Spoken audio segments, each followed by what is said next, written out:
Papua dikenal sebagai salah satu wilayah di Indonesia dengan kehidupan masyarakat yang masih kental akan tradisi dan budaya.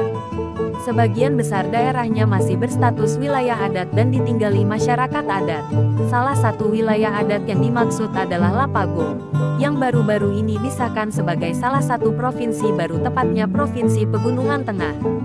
Cakupannya meliputi ibu kota Kabupaten Jayawijaya, Pegunungan Bintang, Lani Jaya, Tolikara, Nduga, Puncak Jaya, Yalimo, Yahukimo, Membramo Tengah, dan Kabupaten Puncak.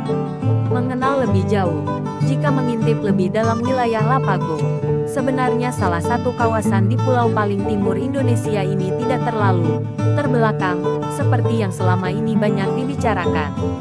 Ada sejumlah potensi yang dimiliki wilayah tersebut untuk dapat terus berkembang, terlebih jika pembangunan pasca penetapan provinsi baru nanti benar-benar sudah berjalan. Salah satunya dari segi pariwisata. Ada satu gelaran unggulan dari segi pariwisata yang sangat diandalkan dan masuk dalam kalender wisata tahunan di Papua, yakni Festival Lembah Baliem.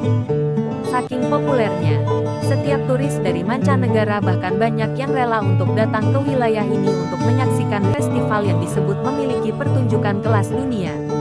Sekadar informasi, Lembah Baliem sendiri merupakan salah satu lembah di wilayah Pegunungan Jayawijaya yang berada di ketinggian 1.600 meter di atas permukaan laut. Lembah ini pertama kali ditemukan pada tahun 1938, seorang peneliti asal AS bernama Richard Archbold. Saat itu terungkap jika ada sejumlah suku yang meninggali kawasan Lembah Baliem, yakni suku Dani, suku Yali, dan suku Lani. Dari ketiga suku yang tinggal bertetangga tersebut, kemudian diketahui ada sebuah tradisi berupa acara perang antar suku. Walau sebenarnya perang yang dimaksud hanya berupa gelaran simbolis yang dilakukan sebagai wujud rasa syukur untuk melambangkan kesuburan dan kesejahteraan menurut kepercayaan mereka. Untuk pertama kalinya, tradisi perang tersebut mulai bisa disaksikan secara umum dan dijadikan gelaran wisata dengan nama Festival Lembah Baliem sejak tahun 1989. Seiring berjalannya waktu, gelaran ini semakin menjadi daya tarik tersendiri bagi Papua, khususnya kawasan Jayawijaya. Pengunjung yang datang bukan hanya dari turis lokal, melainkan mancanegara yang jumlahnya bisa mencapai ribuan orang. Biasanya kebanyakan mereka yang datang juga merupakan kalangan fotografer profesional dunia yang ingin mengabadikan momen dari kehidupan dan tradisi salah satu masyarakat adat yang masih tersisa di dunia saat ini. Padahal, tentu untuk bisa masuk atau sampai ke kawasan Lembah Baliem sendiri sebelumnya membutuhkan pengorbanan waktu dan biaya yang besar.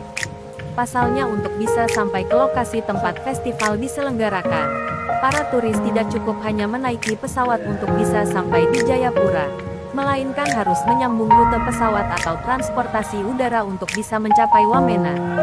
Hal tersebut dilakukan karena dulunya belum ada jalur darat yang benar-benar menghubungkan Wamena dan Jayawijaya. Namun terbaru, sudah jalur Trans Papua yang rampung belum lama ini. Bukan tanpa alasan jika pertunjukan yang digelar dalam Festival Lembah Baliem disebut sebagai pertunjukan kelas dunia. Pasalnya, semua rangkaian yang dipertontonkan memang dipersiapkan secara totalitas. Seperti yang telah disebutkan, inti dari festival ini akan mempertunjukkan skenario perang yang dipicu oleh penculikan warga salah satu suku, pembunuhan anak kepala suku, atau penyerbuan ladang yang baru dibuka. Pemicu tersebut yang kemudian menyebabkan suku lainnya harus membalas dendam sehingga penyerbuan pun dilakukan. Semuanya pertunjukan tersebut terasa nyata karena latar atau lokasi dari pertunjukan itu sendiri benar-benar dilakukan di alam secara langsung. Meski begitu, ragam skenario atraksi ini dipastikan tidak akan memicu balas dendam atau permusuhan. Di baliknya justru memiliki makna positif yang oleh masyarakat.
Jangan lupa like dan subscribe channel ini dan komen channel ini supaya tidak ketinggalan video-video dari saya.